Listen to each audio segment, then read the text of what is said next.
Welcome everybody. My name is Brian Gable, President of the Alumni Association, and excited to have you here as kind of some new initiatives for us to meet our alums and donors kind of where they're at, whether it be in town or remote or whatever.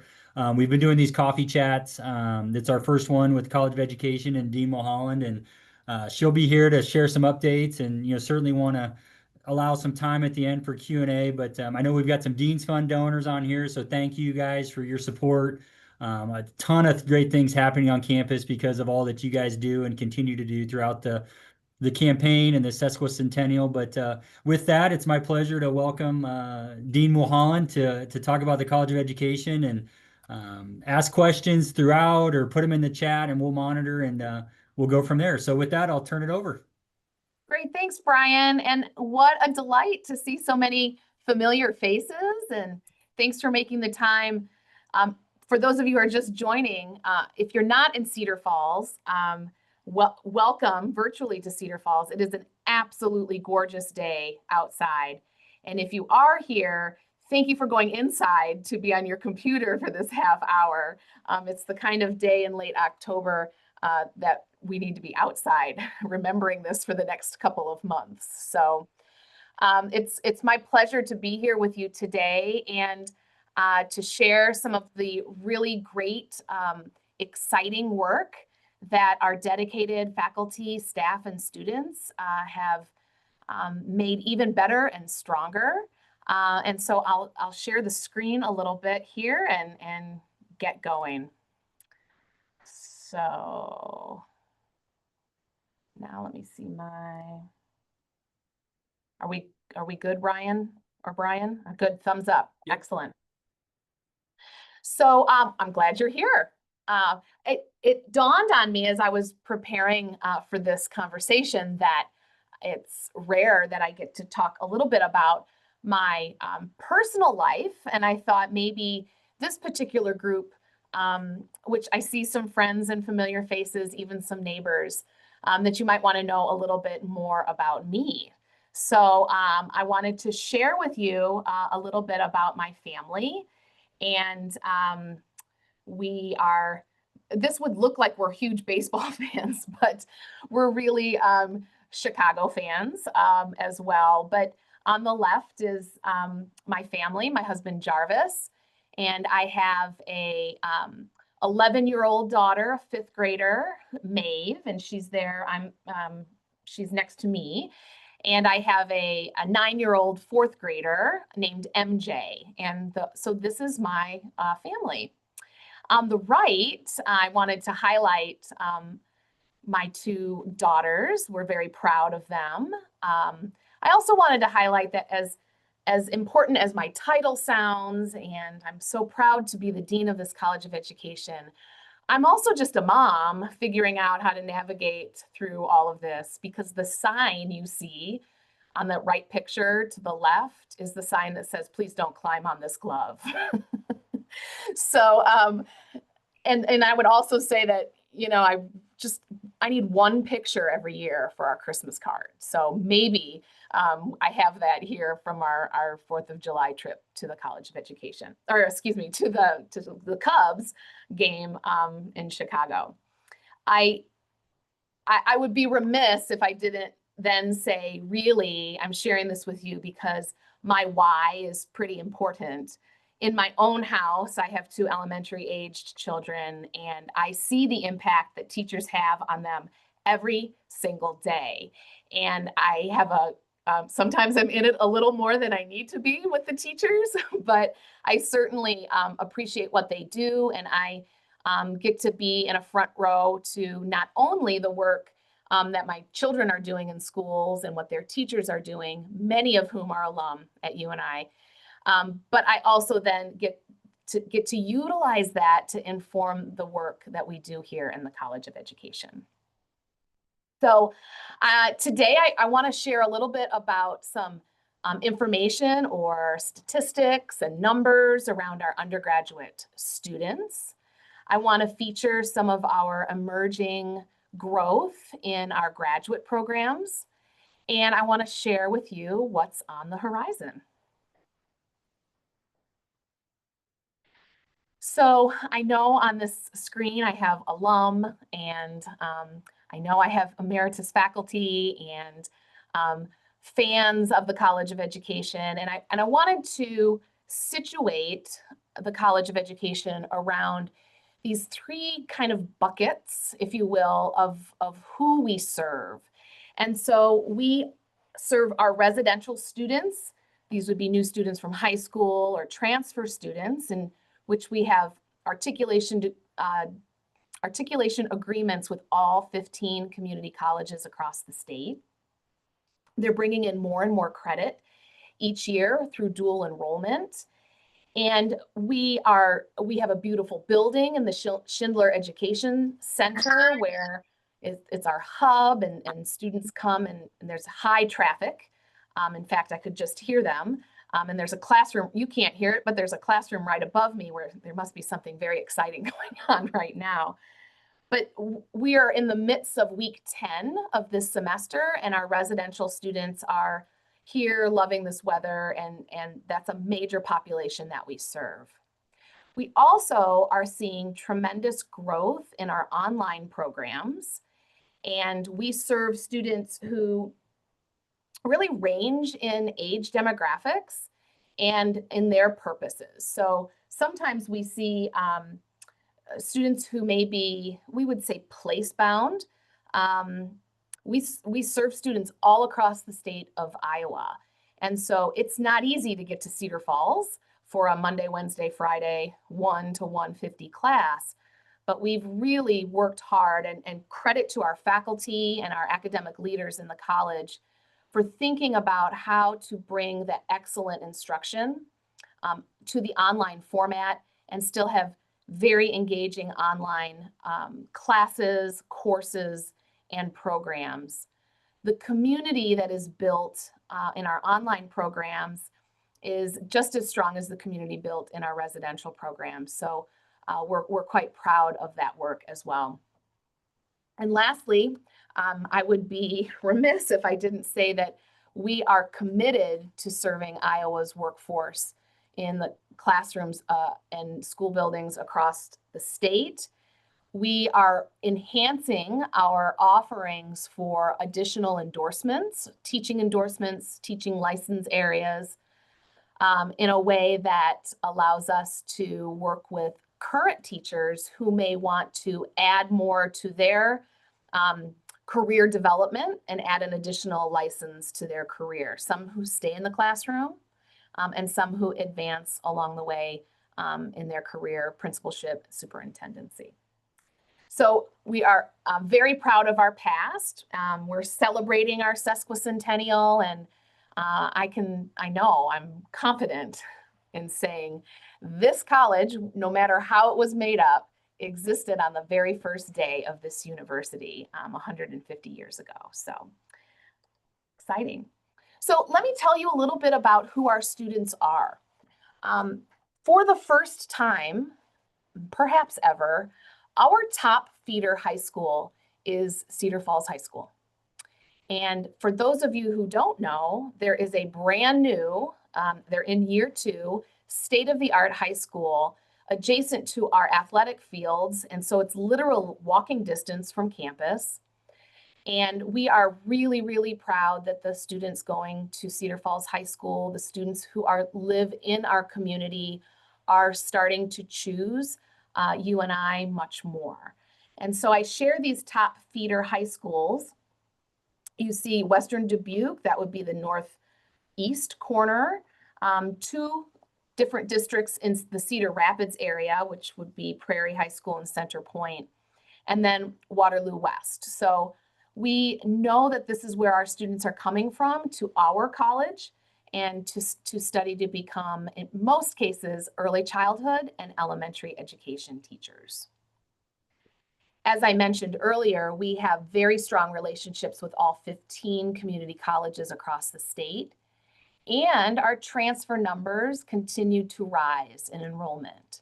And so these are the top 5 feeder community colleges where we see our transfer population coming from as well. So I thought it might be nice to know on our undergraduate side where our students are coming from and who is contributing to this really exciting population. There's a lot of text on this screen, but I wanted to share a trend that is probably not uncommon to universities across the country, but is starting to significantly impact how we think about our academic programs at UNI. So the data I have on the screen is from last academic year. And so in a couple of months, we'll have this for this academic year, but the numbers trend very similar across these years.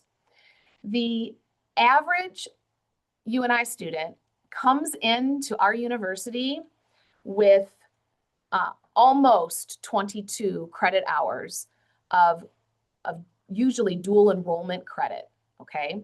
And so if you think that a full semester is 15 credit hours, a full first year is 30 credit hours, the majority of our the average of our student, the mean, they're coming in with almost a full academic year toward their college degree. This is really forcing us to rethink the four-year experience. It's forcing us to, in very good ways, rethink how our sequencing for courses is happening and how students want to continue to progress, what else they could add on in terms of teaching endorsements as well. So our ACT is not required, but we have some scores here that show some averages. But today's undergraduate student continues to be, the stats are dynamic, they continue to change. And this is in a really good way allowing us to tailor not only our academic programs, but our student support services in a way to meet their needs while here with us at UNI. On the graduate side, we continue to see growth there as well. And so just from one semester to another, you can see that we're continuing to see enrollment at both the master's level and our doctoral level. And that's really exciting for us as well. I want to share the story of two of our most recent doctors of education. And I'm very comfortable sharing this story because I ended up being their dissertation chair and seeing them through the process. For me, this allowed me to become a teacher again. It allowed me to dig into research methodology and work very closely with students as they were working on their dissertation. But I highlight these two stories because at this graduation ceremony that you see me and Dean Stephanie Huffman, we are hooding Dr. Tiffany Evans, a 3-time alum from UNI, and she also serves as a teacher librarian across multiple Waterloo schools. Tiffany, and you see Dr. Sarah Cruz, I don't have the screenshot when we hooded her, but these two individuals represent 30 doctoral students who graduated in last May. And this fall, we enrolled, and now they're in week 10 of their experience, 42 new doctoral students. We see the trend of practicing educators who want to continue to invest in their education and want to invest in their career development. And they're choosing UNI. We see alum come back, but we also see practitioners across Iowa who know that the College of Education and the University of Northern Iowa is the place to be when it comes to education. So I'm very proud to share these two stories with you. I've shared them publicly a couple of different ways, but just talking about Dr. Tiffany and Dr. Sarah really puts a smile to my face. We should also feel very good that children across, in Sarah's case, Cedar Rapids, and Tiffany's case, Waterloo, are in the really good hands of these accomplished scholars. You can't go a day without hearing about AI, artificial intelligence. And we worked pretty quickly when we knew that AI was going to be here and not go away. So a collaborative group of colleagues across campus came together to think about what coursework would be needed for our particular audience, our current teachers, or technology leaders in school districts. What might they need to know or think about as they are preparing to work with children in their classrooms or their districts? And so we very quickly put together a graduate certificate that we call AI for Educators. And it's a 4-course sequence. Well, it's not a sequence. You can take it in any order, but it's a 4-course offering that allows us to dig deep into how AI is impacting the classroom. So you see some of the topics here, emerging trends. It was very important that we included our faculty colleague whose research and body of work is all in the ethics of technology and education. So we have, we touch on the ethics of AI. We worked with our colleagues in Rod Library, where they have faculty, and we leveled up a 1-credit-hour information literacy into a 3-credit-hour graduate offering. So that's a really exciting new course there, this information literacy. And then we have a course that is more or less the opportunity to play and tinker and do action research in the student's classroom or the student's building, but in the work location, and try out some AI and then investigate that and bring that back. So this 4-course offering is really exciting. It is not a 16-week class. It is an 8-week class, and we have just completed the first one. AI changed so quickly in those 8 weeks that it felt like a year-long class, as I understand. But we have 17 students in this course, or in this course right now. We're in the 2nd course, ethics. I think I might have the order off, but we are seeing school districts who are sending us their technology leader for the district, or those early adopters in school districts who really want to have an understanding of how AI impacts teaching, impacts learning, and then how we continue to move forward in this kind of new frontier. Very excited to share about this. This is not even a week old, which is our new Degree in 3. So some quick context. Last legislative season in Iowa, there was House File 440, which was the College Affordability Act. There are various details in there that came through this legislation, but one of them was that each Regent institution shall have a 3-year degree. And I'm very proud to say that we looked at our elementary education program, and we have almost 1,000 students in that program. And we also know that those students, the majority of them have an average of 22 credit hours coming into UNI. So how can we think about accelerating the program, not losing a bit of the rigor and quality of our curriculum, but how can we contribute to the workforce by having a 3-year program in elementary education and getting teachers out the door faster? So Friday of last week, during our largest recruitment day for teacher education across our campus called Made to Teach, we launched this with press releases, and through admissions, the application is ready to go. So for students who want to do their experience their degree in 3 years, it's year-round, so it would include 2 summers, and it doesn't assume students are coming in with transfer credit hours. So we know this is going to be quite manageable. And before this Zoom started, someone leaned in my office and said, "Hey, good news. we have our first application completed. So we're looking for 25 to 30 students who want to work through the summer and work through in 3 years so they can get out and get to their career as quickly as possible. So this is really, really exciting. And we're, I think, don't quote me, I know this is being recorded, but I would bet we are the first Regent institution to announce our 3-year degree and to really be excited about what we can do in response to the College Affordability Act.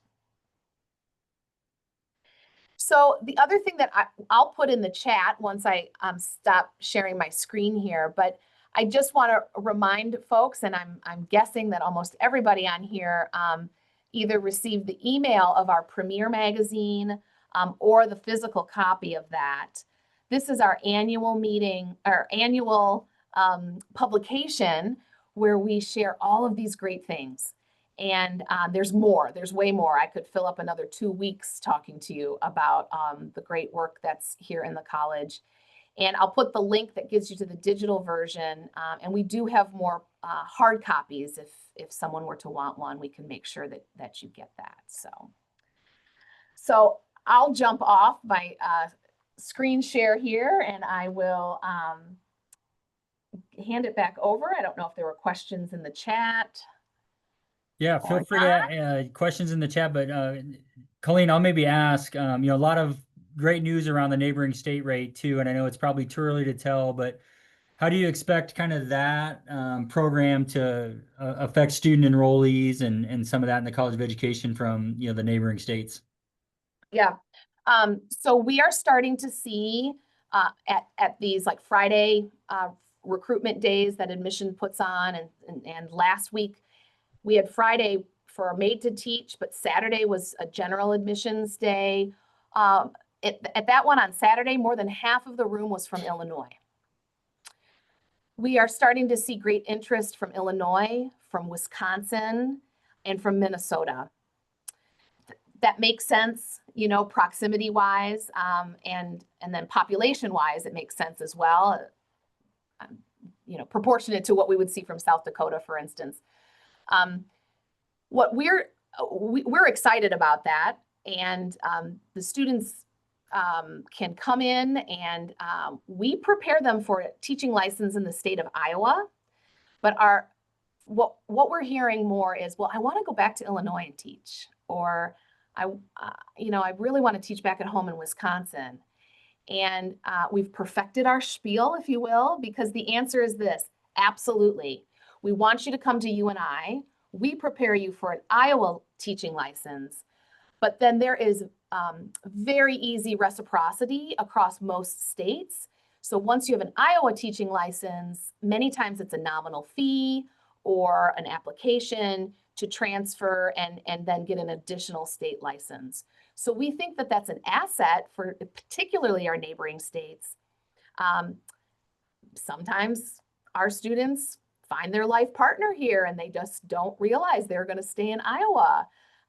So that gives some flexibility to anyone who might want to go home to one of our neighboring states, but also someone who may want to stay here. They can pay that nominal fee with all the savings they have. That's right. That's right. So Jordan was curious, will students completing the degree in 3 be allowed to continue any merit scholarships that are awarded during the typical fall, spring semesters? And then I think through the summer semesters, will they still be able to use some of that aid? That's right. So anything that students would earn for the fall and spring semesters would still play out. Their coursework would still in most cases be the same. What we've added is, in other words, we've added a retention bonus, if you will, to the summers. Financial aid is a little trickier, trickier in the summer. We have Pell eligibility, we have financial aid, but the summer is trickier. So we have put in $2,000 living stipend each of the summers. And then we've also added a student teaching stipend. So our student teaching experience is 16 weeks. And those students will earn $1,600 during the student teaching for a stipend for that as well. And it runs through the summer, and we're trying to make up some of the difference for the students' commitment. And their residential classes in the summer here. So the living situation may be a little different, and we're trying to offset some of that through scholarships. I have a question. Can you hear me? Yes. Hi, Greg. Hi. It is absolutely wonderful what you've done since you've been taking over as the dean of the college. I'm just amazed. But are you getting additional faculty resources as you need them for all of your program offerings? And the one thing that went, if you got 40 new doctoral students, who's doing all the dissertations and all that stuff for doctoral work? Mm-hmm. So the first answer to your question is no, which is the truth. We are not in receipt of 10s and 20 faculty lines. Part of the hard work of our faculty and our advising team is to look at where there are overlaps and where there can be much more streamlined offerings. So one course may serve multiple programs. At the doctoral level, for instance, we're looking at a research class.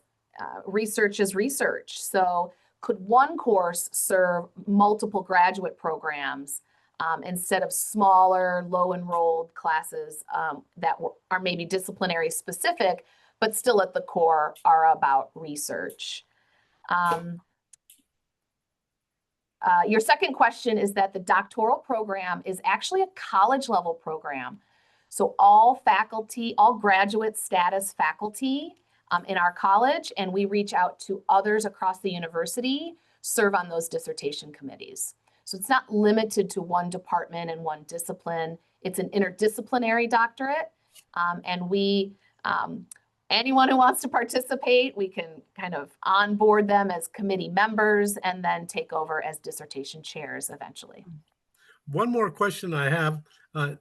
I started the middle school program in 1976 at UNI, and we worked hard for about 8 years or so to get a separate endorsement 57, for middle level teachers. Does that endorsement still exist in Iowa? And secondly, are you serving that 10 to 14 age group in special ways? Because I think we had the only real program for middle level teachers, and our graduates did exceptionally well in terms of their participation as practicing teachers as well.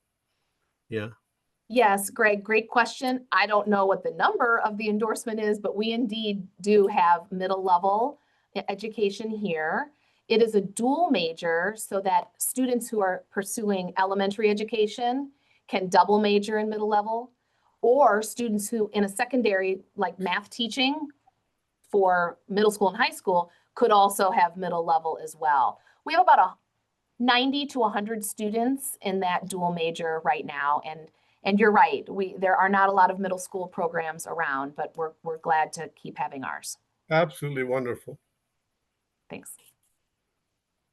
Well, I want to be cognizant of time for the 30 minutes. I assume Dean Mulholland is able to stick around if there's additional questions for a little bit, but absolutely. First and foremost, want to thank all of you taking time out of your schedule. The future is very bright for the College of Education, and again, the donor support and our alumni we're so incredibly proud and thankful for all of you. So with that, I'll say go Panthers, and have a great rest of the week. But we'll stick on for a few more minutes if people want to ask them additional questions. But again, thank you for coming, and be on the lookout for future chats and continue to get more real-time updates from the College of Education. Go Thanks, Panthers. everyone. Thanks.